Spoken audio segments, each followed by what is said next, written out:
Olá pessoal, tudo bem? Meu nome é Henrique Saibro, sou professor de processo penal aqui na Verbo. Eu também sou advogado criminalista e mestre especialista em ciências criminais pela PUC do Rio Grande do Sul. Hoje estamos inaugurando então a nossa aula, eu diria experimental, aqui da Verbo Jurídico, que nós teremos um tempo delimitado, tá bem? De 30 minutos mais ou menos, para tratarmos de recurso em sentido estrito, matéria que nós selecionamos para lecionar. É claro que, portanto, nem toda matéria sobre o RSE será aqui exposta. Para isso será necessário um curso mais completo, intensivo, extensível, ou seja, de acordo com a sua preferência, com o seu cronograma de estudo, seria, obviamente, mais adequado. Entretanto, eu prometo que nessa aula você vai saber quase tudo de recurso em sentido estrito e certamente o necessário para você não errar questão alguma ligada a essa matéria no exame da ordem. Mas lembre-se, a aula de hoje é um aperitivo, para você sentir um gostinho do que vem aí pelo curso, que certamente é mais completo e que não tenho dúvida de que vai ajudar você a ser aprovado, beleza? Bem, eu estou deixando aqui na tela o meu Instagram e o Instagram da Verbo também, especificamente para o exame da ordem, o qual você poderá ir acessar. A gente está sempre alimentando com conteúdo, com informações relacionadas à prova, o meu também relacionado ao que pode cair, ao que pode não cair, enfim, exercícios. Fiquem sempre ligados, conteúdo é o que não falta. Nos siga lá, siga o meu perfil, siga o da ordem, vamos lá. Bem, pessoal, antes de começar a matéria, tem uma frase aqui que eu sigo não só como um parâmetro profissional, senão também pessoal. A frase é acreditada a Thomas Edison, tem algumas pessoas que dizem que é do Einstein, eu dei uma pequena pesquisada, parece que é do Thomas Edison mesmo, desculpa aí pro velhinho se for dele, mas basicamente é o seguinte: a genialidade ela é constituída por 10% em inspiração e 90% em transpiração. Agora, traduzindo para você, para o exame da ordem, cara, estudo é 90%. Você não vai passar com 10% em inspiração, que a gente pode entender aqui como inteligência, como vocação, enfim, como você entender. O que vai fazer você passar na prova não são os 10%, mas sim 90% que é estudo, é você fazer questão em sala de aula, em casa, no ônibus, seja lá onde você estiver, errar, acertar, que na hora da prova, você estudado, você treinado, você preparado é o que vai trazer a sua aprovação. Vamos lá então? Bem, como dito antes, a nossa aula de hoje vai tratar sobre recurso em sentido estrito, também conhecido como RSE ou RESE, tá bem? Bem, o RSE ele é normalmente associado ao agravo de instrumento no processo civil. Mas por que dessa associação? Ora, porque assim como o agravo, o RSE é destinado a recorrer de decisões interlocutórias formatadas pelo magistrado ao longo do processo penal, o juiz de primeiro grau. Bem, essa associação ela até faz sentido a partir do momento em que a gente utilizar essa associação como um exercício de memorização, como um gatilho mental. Ah, não me lembro o que é o RSE, não, é uma decisão interlocutória, eu me lembro que é parecido com o agravo, então aqui é RSE.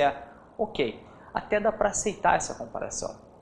Entretanto, se nós formos analisar de forma mais esmiuçada, se adentrarmos nas características peculiares do recurso em sentido estrito, nós chegaremos à conclusão de que, na verdade, um recurso não tem relação com o outro, pessoal. Então, só a título de gatilho mental, não vamos comparar um com o outro, porque se nós adentrarmos no procedimento do RSE, nas hipóteses de cabimento do RSE e nos efeitos desse recurso, eu repito, você vai chegar à conclusão que agravo e RSE nada a ver uma coisa com a outra.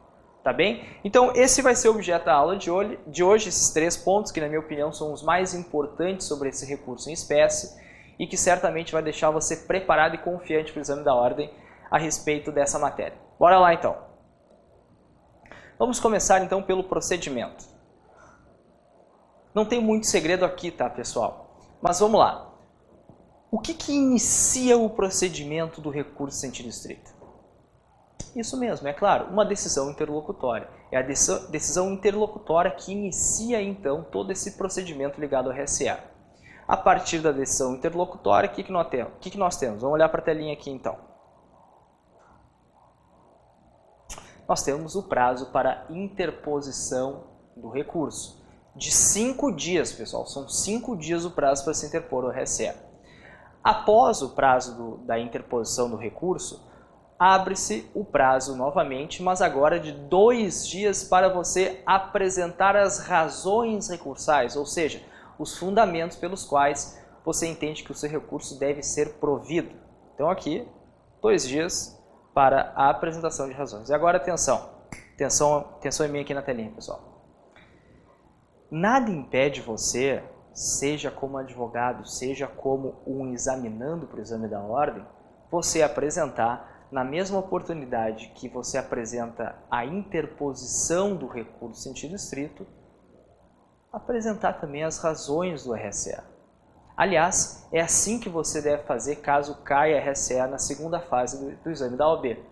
Afinal, infelizmente, você não tem a possibilidade de interpor ali numa primeira lauda, no dia da prova, a sua interposição do RSE, levar a sua prova para casa e ficar lá pesquisando em doutrina, Google, jurisprudência, seja lá qual for sua fonte de pesquisa, para fundamentar em 2 dias em casa, no seu escritório, os fundamentos do seu recurso. Claro que isso não é possível, né, pessoal? Que pena, né? Mas não é possível. Então, como é que você faz o exame da ordem? No dia da prova. Óbvio que isso será melhor explanado no preparativo para a segunda fase, mas aqui a gente já adianta. Você, numa primeira lauda, interpõe o RSE, cujo prazo é de 5 dias, como dito, e no final da lauda de interposição, você já manifesta que estará apresentando as razões do RSE nas laudas seguintes, ou na lauda seguinte, de acordo com o tamanho de seus fundamentos. E aí, nessa seguinte ou nas laudas seguintes, você fundamenta todo o seu recurso de acordo com a hipótese prevista em lei e de acordo com o que você achar que deve estar trabalhado nos fundamentos, nas razões do seu RSE. Aliás, na prática, pessoal, quando normalmente o cliente está preso já faz um tempo, o advogado não tem um interesse em prolongar a instrução, enfim, a tramitação do processo, opta normalmente por apresentar essas razões já juntamente com a interposição do recurso em sentido estrito. Tá bem? Então vamos lá, vamos voltar para a telinha aqui. Nós temos o prazo de interposição de 5 dias após a decisão interlocutória. Nós temos o prazo depois de 2 dias para apresentação de razões, sem prejuízo destas serem apresentadas juntamente com a interposição da RSE. E após as razões, nós temos aqui o prazo para o recorrido apresentar as contrarrazões, também no prazo de 2 dias. Lembrando em termos aqui de nomenclatura técnica, que recorrente é aquela parte que está recorrente, que está irresignada com a decisão prolatada pelo magistrado, e a parte recorrida é aquela que, em tese, se beneficiou daquela decisão que está sendo atacada. Tá bem? Então, após a apresentação das contrarrazões, nós temos aqui um ponto importantíssimo, que é o juízo de retratação, cujo prazo também é de 2 dias. E aqui, muito importante, atenção em mim, o juízo de retratação é uma das características que tornam o RSE um tanto quanto peculiar, já que não são todos os recursos cuja previsão esteja aí a possibilidade do juízo se retratar. O que é o juízo de retratação? Dispensa as maiores explicações, pessoal. Por quê? Porque já está no nome, é quando o magistrado, convencido dos fundamentos do recorrente, tem a possibilidade de se retratar, voltar atrás daquela decisão que antes mesmo ele havia prolatado. Portanto, é a possibilidade do magistrado voltar atrás daquela decisão anteriormente tomada. Dependendo da situação, se o juízo se retrata, o procedimento do RSE muda. Se o juízo mantém a decisão, também muda. Então, de acordo com o que decidiu o juiz, vai tomar o rumo aqui do procedimento do RSE. Mas digamos então que, obviamente na maioria dos casos, o magistrado acaba mantendo essa decisão antes tomada. Nesse caso, o que acontece? Mantém a decisão, os autos são finalmente então remetidos ao tribunal para o seu devido processamento e julgamento. Ah, e se o juiz acabar então se retratando daquela decisão antes tomada? Ele vai se retratar porque você é um excelente advogado e estudou aqui na verba. Então, digamos que você apresenta os fundamentos do seu recurso, suas razões do RSE, e o magistrado se convence, não, de fato o doutor aqui está correto, então eu vou me retratar dessa decisão. Opa, isso é excelente, mas isso tem que chamar sua atenção também. Por quê? Caso haja esse juízo de retratação, abre-se agora um novo prazo para se interpor o RSE, mas agora da parte que antes era recorrida, aquela parte que antes havia sido beneficiada da decisão, e agora, caso assim interponha o recurso, passa a ser recorrente. Vamos lá então, 5 dias, vamos hipotetizar aqui, digamos que a parte anteriormente recorrida era o Ministério Público. Você, como advogado do acusado, apresenta os fundamentos do seu recurso, o juiz se convença, se retrate e abre-se o prazo então de 5 dias para o recorrente, agora recorrente, antes recorrido, se manifeste e ele, de fato, interpõe um RSE porque é cabível, tá bem? Então, respeitado o prazo de 5 dias. Só que agora, pessoal, 3 questões importantes. A primeira é que não será mais necessário a essa nova parte recorrente, no caso aqui é o MP, que apresente razões recursais. Por que isso? Porque se aproveita aquelas contra-razões antes apresentadas pelo Ministério Público, da importância de levar a sério também as contra-razões, porque nesse caso aqui vai servir como razões recursais.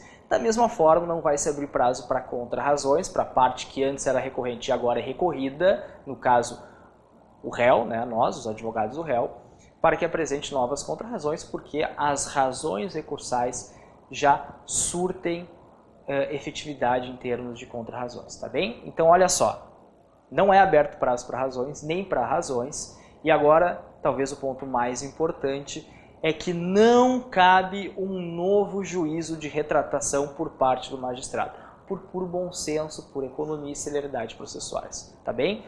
O magistrado, então, pode se retratar em uma oportunidade e, caso a parte que antes era recorrida e agora é recorrente, interpõe um recurso, não poderá mais se retratar.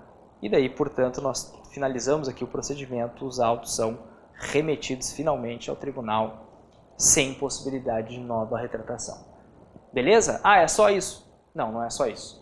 Há exceção? Sim, há uma exceção, por exemplo, a do 586, parágrafo único do Código de Processo Penal, que prevê que da decisão que, por exemplo, incluir ou excluir jurado do procedimento tribunal do júri da lista geral do Conselho de Sentença, cabe também recurso em sentido estrito, mas o prazo é de 20 dias. Vamos lá, presta atenção aqui, ó. Puxar a flechinha aqui. É de 20 dias, atenção, tá? Lembrando, procedimento tribunal do júri, aqueles delitos aqueles delitos que haja a intenção de tirar a vida de outra, né? Crimes contra a vida dolosos. Beleza? Vamos lá então, vamos seguir aqui a matéria que o nosso tempo, infelizmente, é curto. Bem, antes de adentrarmos aqui especificamente da hipótese de cabimento que eu estou trazendo, eu devo fazer algumas considerações introdutórias. A primeira é que a gente não tem como tratar de todas as hipóteses de cabimento dentro desse tempo delimitado que nós temos aqui em aula, tá bem? Então eu selecionei 2 hipóteses que, na minha opinião, são as mais importantes e que têm uma possibilidade razoável e importante de ser cobrado em prova. O segundo ponto é que vocês devem ter em mente que, por mais que a grande maioria das hipóteses de cabimento estejam previstas no 581 do CTP, não são todas elas que lá estão. Isso porque há outras hipóteses de cabimento espalhadas pela legislação especial. Por exemplo, pessoal, no Código de Trânsito Brasileiro é previsto o recurso em sentido estrito da decisão que cautelarmente, portanto antes da sentença definitiva, recolha a carteira de habilitação do condutor, porque certamente coisa boa não estava fazendo no trânsito, isso a gente não tem dúvida, né? Dessa decisão cabe RSE e essa hipótese de cabimento não está prevista no 581, senão no Código de Trânsito Brasileiro. Beleza? Atenção a esse ponto. Outra questão aqui que eu acho importante trazer é que há algumas hipóteses previstas no 581, dentre os incisos desse dispositivo, que por mais que não estejam expressamente revogadas, se encontram tacitamente revogadas. Ou seja, você vai lá no 5.1 e não vai ver aquele risquinho em meio à redação dos incisos constando que está revogado, porque não está expressamente, senão tacitamente. Mas por que isso? Bem, o nosso Código de Processo Penal, ele data de 1942, é antigaço, é muito antigo. Já a nossa Lei de Execução Penal, a LEP, ela é de 1984, portanto, muito mais recente do que o CPP. De modo que algumas alterações legislativas ocorreram na LEP que surtiram efeitos drásticos no CPP, dentre os quais, por exemplo, a possibilidade de se interpor agravo em execução penal previsto no artigo 197 da Lei de Execução Penal para decisões tomadas pelo juízo competente da execução penal. Então vão ter casos no 581, como por exemplo a decisão que decide unificar a pena, a decisão que concede, que nega o livramento condicional ao apenado. Dessas decisões, pessoal, por mais que lá no 581 esteja prevista a possibilidade de se interpor RSE, não cabe RSE, mas sim agravo em execução penal, porque essa matéria é de competência do juízo da execução. Claro, no nosso material a gente demonstra visualmente, perfeitamente essa questão, sendo assim, impossível que você erre isso em aula, tá? Mas há possibilidade disso aí, porque isso está consagrado na jurisprudência, então atenção 100% nesse ponto, beleza? Bem, então vamos tratar desse inciso aparentemente aqui inofensivo, né? Mas que de inofensivo não tem de nada, que trata que cabe a RSE da decisão que não recebe a denúncia ou a queixa. Lembrando que a denúncia é aquela peça acusatória oferecida pelo agente ministerial, o representante do Ministério Público, e queixa é aquela ação penal privada, no caso é a acusação oferecida pela própria vítima, normalmente se tratando aí de crimes contra a honra, calúnia, difamação, injúria, cuja vítima é nominada tecnicamente como querelante, tá bem? Então, da decisão que não recebe a denúncia ou a queixa, cabe RSE. Ah, mas por que histeria? Por que é tão importante? É tão fácil? Cuidado. Esse inciso primeiro ele tem dois primos. E esses dois primos aqui complicam a gente. É uma família complicada. Por quê? Quais são esses dois primos? O primeiro primo melhor dizendo, a absolvição sumária. Que letra bonita, hein? E o segundo primo é o recebimento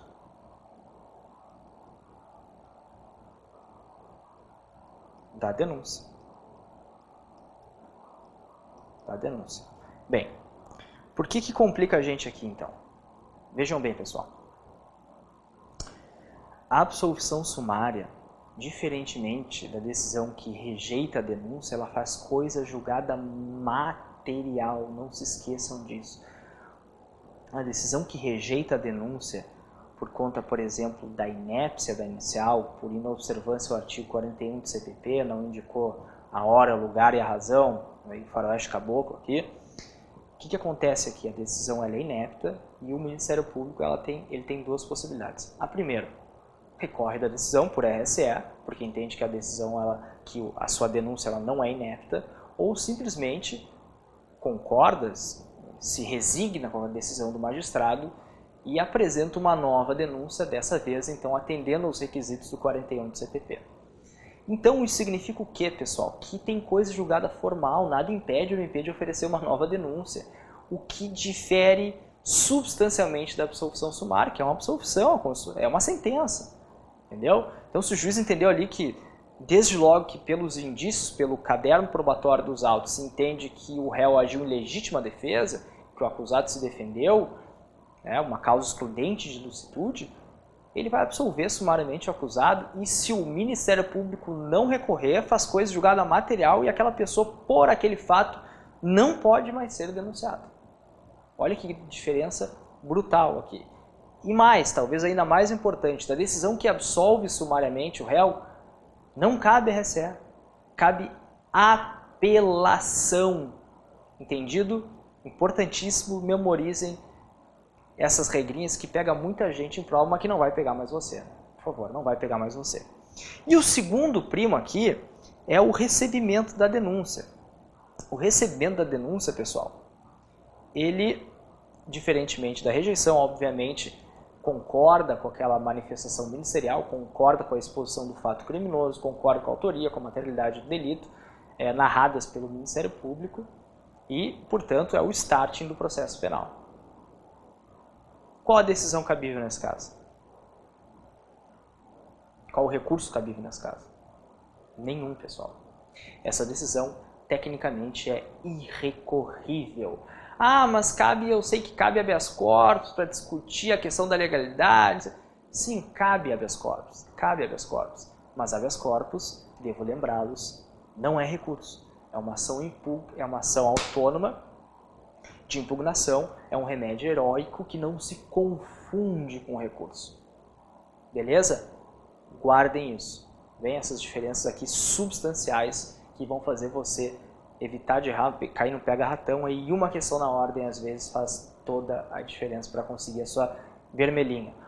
Outro ponto, para finalizar aqui, que é de extrema relevância, diz respeito ao artigo 82 da Lei 9.099 de 95, a Lei do Juizado Especial Criminal, que dispõe o seguinte, olha que sacana esse dispositivo. Ele prevê que, em se tratando de crimes de menor potencial ofensivo, que são aqueles delitos cuja pena máxima não supera 2 anos, tá? não é superior a 2 anos, dessa espécie de delito, quando o magistrado não receber a denúncia, tal qual o inciso 1º do CPP, mas, repito, em se tratando de crime de menor potencial ofensivo, não cabe RSE, cabe apelação. Que coisa, né? Pois é. Agora você já sabe, se não sabia antes, se você já sabia, lembrou, reforçou, e também não vai me errar isso em prova. Isso aqui é pega-ratão para pegar gente que não está preparado. Ah, professor, mas o senhor não me convenceu, acho que isso aí não é importante, você está me enganando aqui, isso aqui é muito fácil. Ah, é? Vamos ver então.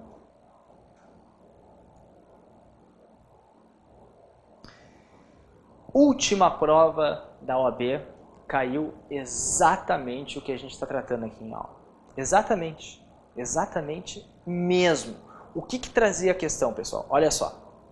Basicamente, o advogado se deu conta que a denúncia oferecida pelo Ministério Público estava inepta.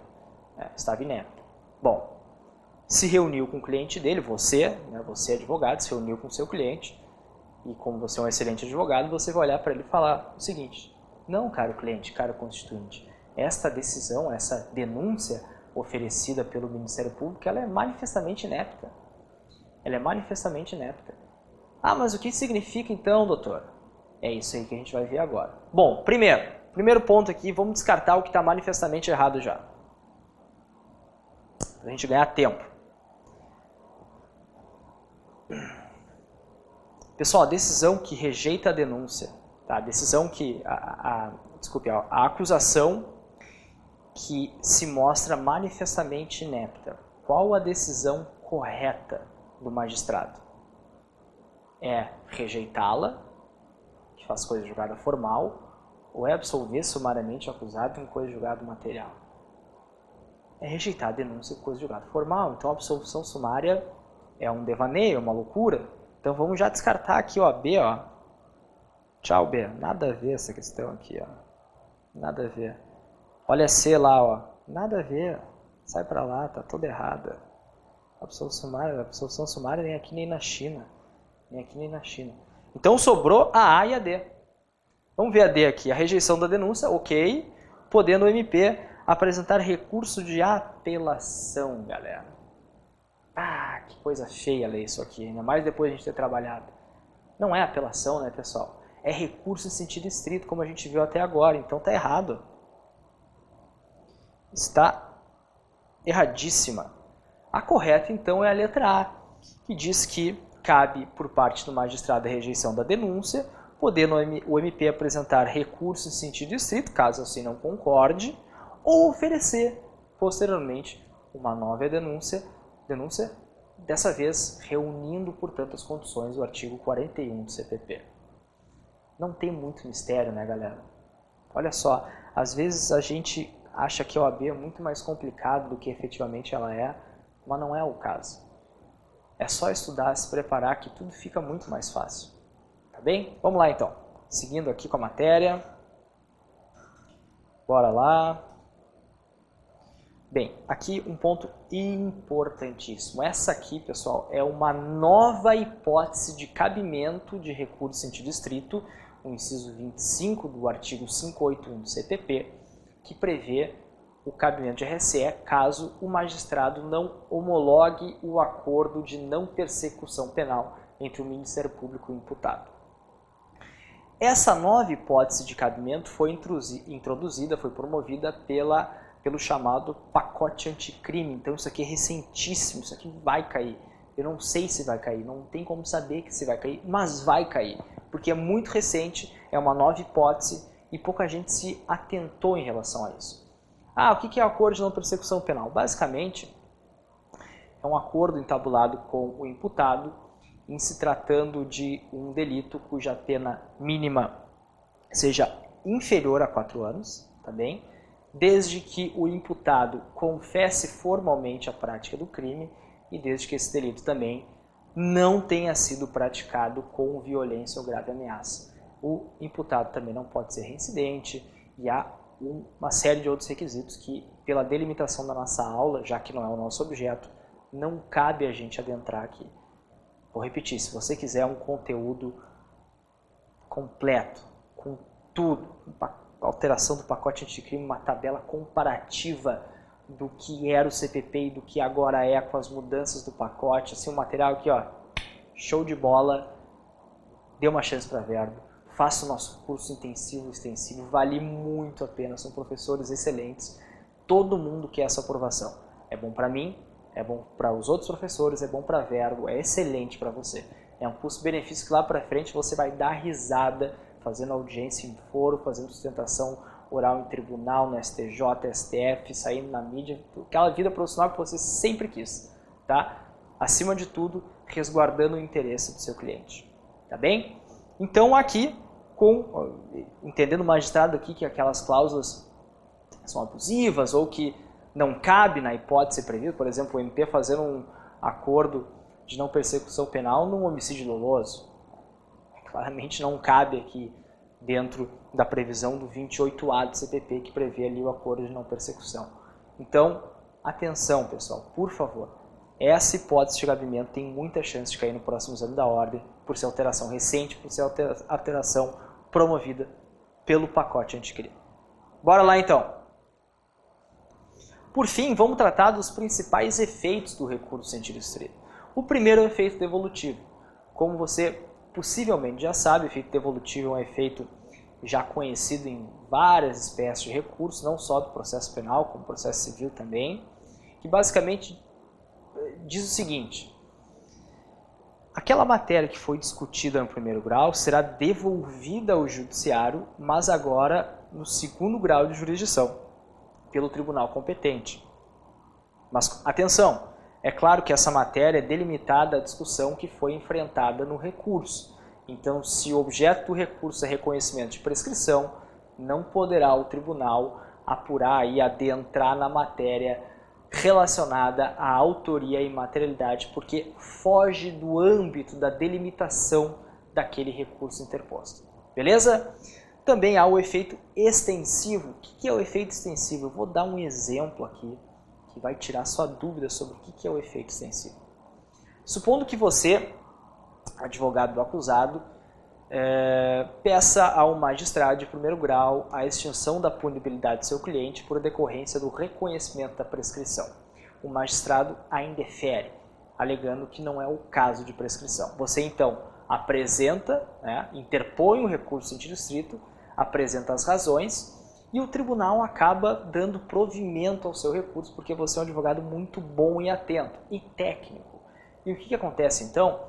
não só é extinta a punibilidade do seu cliente, mas também se houver concurso de agentes, ou seja, se houver um co-réu respondendo a uma mesma imputação penal, esses efeitos serão estendidos ao co-réu, mesmo se o advogado deste co-réu não tenha interposto também o recurso em sentido estrito. Então ele deve agradecer. Quem deve agradecer você é o seu cliente e o cliente do outro advogado que, desatento, não interpôs o RSE como você, porque certamente não estudou aqui na verba. Beleza? Então vamos aqui, por último, o efeito regressivo. O que é o efeito regressivo? O efeito regressivo é muito simples, a gente já viu o que é efeito regressivo. Efeito regressivo é decorrente da possibilidade do magistrado exercer o seu juízo de retratação, de ele voltar atrás naquela decisão antes prolatada, que, convencido pelas razões do recurso em sentido estrito, acaba se retratando e, então, acolhendo o requerimento feito em primeiro grau. Tá bem? Bem, pessoal, de recurso em sentido estrito, dentro do tempo que nós temos aqui, acho que o mais importante foi aqui já exposto. Eu recomendo uma série de bibliografias, é claro, mas acho que as duas para exame da ordem aqui está excelente, que são essas duas aqui.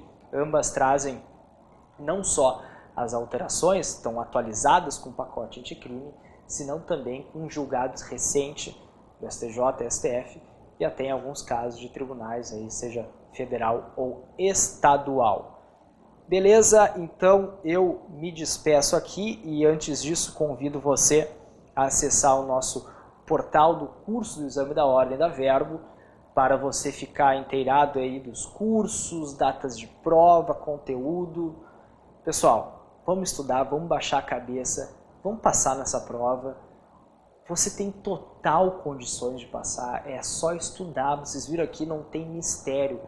Mas se você está se sentindo inseguro, está se sentindo desacompanhado, acha que pode progredir, evoluir um pouco mais, seus estudos não estão dando muito resultado, entre em contato com a Verbo, se inscreve nos nossos cursos, o material é espetacular. Quisera eu, quando o aluno pudesse ter acesso a um material e a um corpo docente tão qualificado como o curso, que você está com um pé e meio na aprovação, aí só depende de você, tá? Estude, se prepare que a aprovação é certa. Valeu, pessoal, um abração, contem comigo sempre. Valeu!